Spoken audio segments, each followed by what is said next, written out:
Dear students, आज हम राज्य की उत्पत्ति का सामाजिक समझौता सिद्धांत पढ़ने जा रहे हैं। इससे पहले मैंने आपको राज्य की उत्पत्ति के देवीय सिद्धांत के बारे में बताया था। सामाजिक समझौता सिद्धांत 17वीं-18वीं शताब्दियों में राजनीतिक दार्शनिकों के द्वारा प्रतिपादित किया गया सिद्धांत है।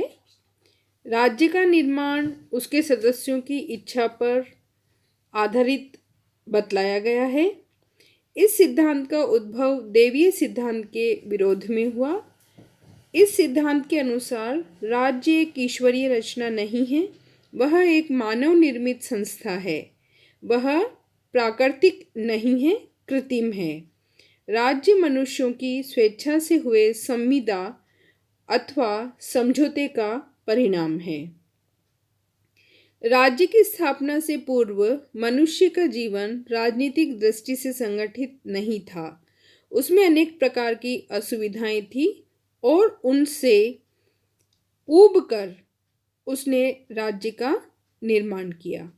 इस संबंध में विलोबी ने कहा है कि सामाजिक समझौता सिद्धांत राज्य को समाज के उन व्यक्तियों द्वारा किए गए समझौते का परिणाम मानता है जो उन संगठनों के निर्माण के पूर्व सब प्रकार के राजनीतिक नियंत्रण से पूर्णतः मुक्त थे। इसी संदर्भ में आज हम राज्य की उत्पत्ति को बताने वाले सिद्धांत सामाजिक समझौता सिद्धांत को पढ़ रहे हैं। इसके अंतर्गत हम निम्नलिखित बिंदुओं के अंतर्गत इस अध्याय को पढ़ेंगे। जैसे सामाजिक समझौता सिद्धांत की व्याख्या हम देखेंगे कि यह सिद्धांत क्या है। सामाजिक समझौता सिद्धांत का इतिहास हम देखेंगे। इसके बाद हम सामाजिक समझौता सिद्धांत के जो 3 प्रमुख प्रतिपादक हैं, हॉब्स, लॉक और रूसो, इन्होंने इस समझौते की किस प्रकार वैज्ञानिक पद्धति से स्थापना की है, इसको प्रतिपादित किया है, इस पर हम क्रमवार अध्ययन करेंगे। तो यहाँ सबसे पहले मैंने आपको भी बताया कि सामाजिक समझौता सिद्धांत देवीय सिद्धांत के विरोध में विकसित सिद्धांत है। इस सिद्धांत के अनुसार मानव इतिहास को 2 भागों में बांटा जा सकता है। पहला, राज्य से पहले का, राज्य की स्थापना से पहले का काल, अर्थात वह काल जब राज्य की स्थापना नहीं हुई थी। इस काल को अराजक अवस्था या प्राकृतिक अवस्था कहते हैं। दूसरा काल उत्तर राज्य काल, अर्थात राज्य की स्थापना के पश्चात का काल।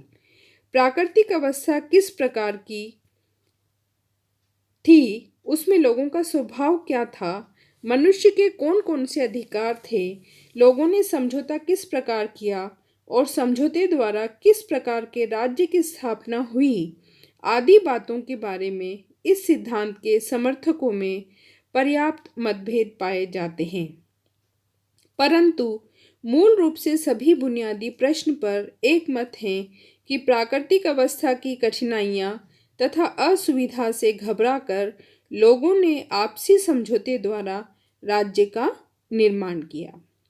सामाजिक समझौता सिद्धांत की व्याख्या करते हुए डॉक्टर आशीर्वादम ने लिखा है कि इस सिद्धांत का कहना है कि राज्य का जन्म जानबूझकर किए गए करार से हुआ है। यह करार, यह समझौता आदिम मनुष्यों ने उस समय किया था जब वे प्राकृतिक अवस्था को पार कर रहे थे। यह सिद्धांत मानता है कि मानव इतिहास में ऐसा भी युग था जब राज्य या राजनीतिक कानून था ही नहीं। कुछ लेखकों ने इस पूर्व राजनीतिक युग को पूर्व सामाजिक युग भी माना है, अर्थात उस युग में समाज भी नहीं था। प्राकृतिक अवस्था में मनुष्यों के आपसी संबंध प्राकृतिक नियम के अनुसार होते थे।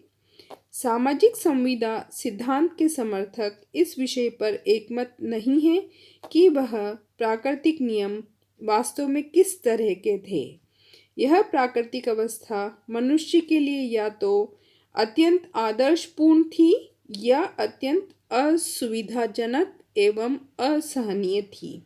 इसलिए लोगों ने शीघ्र ही इस तरह प्राकृतिक अवस्था से छुटकारा पाकर एक कॉन्ट्रैक्ट के द्वारा राजनीतिक समाज को कायम किया।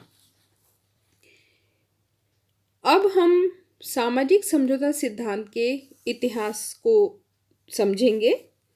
यह एक पुराना सिद्धांत है राज्य की उत्पत्ति के संदर्भ में। भारतीय प्राचीन साहित्य में भी इसका उल्लेख मिलता है। जैसे महाभारत के शांति पर्व में इस सिद्धांत का उल्लेख इस प्रकार किया गया है। राजहीन अवस्था से तंग आकर दुखी जनता ने पितामह ब्रह्म से एक राजा नियुक्त करने की मांग की। इस प्रार्थना को स्वीकार कर मनु को राजा नियुक्त किया गया।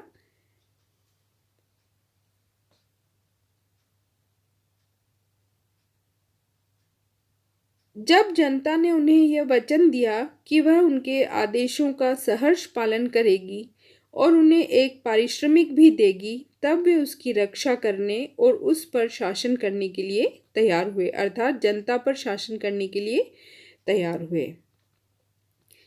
कौटिल्य ने भी अपने प्रसिद्ध ग्रंथ अर्थशास्त्र में इस सिद्धांत का वर्णन करते हुए लिखा है कि राज्य की स्थापना से पूर्व मत्स्य न्याय प्रचलित था। इस कष्ट से छुटकारा पाने के लिए लोगों ने मनु को अपना राजा चुना और उन्हें विश्वास दिलाया कि वे उन्हें सेवा कर देंगे। इस शर्त पर राजा ने उन पर शासन करने का उत्तरदायित्व स्वीकार किया। प्राचीन यूनान में भी यह सिद्धांत प्रचलित था। रिपब्लिक में ग्लॉकन ने उस युग के सोफिस्टों द्वारा वर्णित समझौते का स्पष्ट रूप से चित्रण किया है। सोफिस्टों ने कहा है कि राज्य एक मानव निर्मित कृत्रिम संस्था है। इसकी सृष्टि मनुष्यों ने अपने पारस्परिक समझौते द्वारा की है। एपिक्यूरियंस ने भी सोफिस्टों के समान कहा कि समाज और राज्य का आधार मनुष्य और उनका आपसी करार है। रोमन विचारधारा में भी इस सिद्धांत की चर्चा की गई है। प्रसिद्ध मध्यकालीन विचारक संत टॉमस एक्विनास ने भी इस धारणा की पुष्टि की है। इस सिद्धांत का सर्वाधिक समर्थन 16वीं और 17वीं शताब्दी में किया गया। सन 1594 में रिचर्ड हुकर ने कहा, मनुष्य की प्राकृतिक अवस्था अशांतिपूर्ण और संघर्षमयी थी, इसलिए उन्होंने समझौता किया और राज्य को उत्पन्न किया। 17वीं शताब्दी के प्रारंभिक वर्षों में ग्रोशियस ने भी बताया कि राज्य समझौते का परिणाम है। इस सिद्धांत को वैज्ञानिक ढंग से प्रतिपादित करने वाले दार्शनिकों में इंग्लैंड के टॉमस हॉब्स, जॉन लॉक तथा फ्रांसीसी दार्शनिक रूसो के नाम उल्लेखनीय हैं। सामाजिक समझौता सिद्धांत की महत्ता को समझने के लिए हम इन लेखकों के विचारों का संक्षेप में उल्लेख करेंगे अथवा पढ़ेंगे।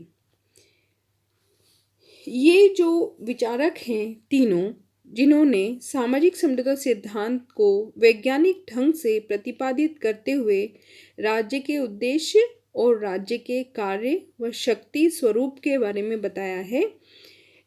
ये निम्नलिखित पॉइंट्स हैं जिनके आधार पर हम इनके द्वारा प्रतिपादित समझौता सिद्धांत को पढ़ेंगे, जिनमें सबसे पहले है मानव स्वभाव, फिर प्राकृतिक अवस्था, प्राकृतिक अधिकार और प्राकृतिक नियम, समझौते के कारण, समझौते से राज्य की उत्पत्ति, राज्य का स्वरूप और इन तीनों के द्वारा प्रतिपादित सामाजिक समझौता सिद्धांत की आलोचना और उनका महत्व, उनके द्वारा प्रतिपादित विचारों का महत्व। तो नेक्स्ट वीडियो में हम टॉमस हॉब्स ने राज्य के बारे में, राज्य की उत्पत्ति के बारे में किस प्रकार अपने सामाजिक समझौता सिद्धांत में राज्य की उत्पत्ति को बताया है, हम नेक्स्ट वीडियो में पढ़ेंगे। तब तक के लिए आप स्वस्थ रहिए, मस्त रहिए।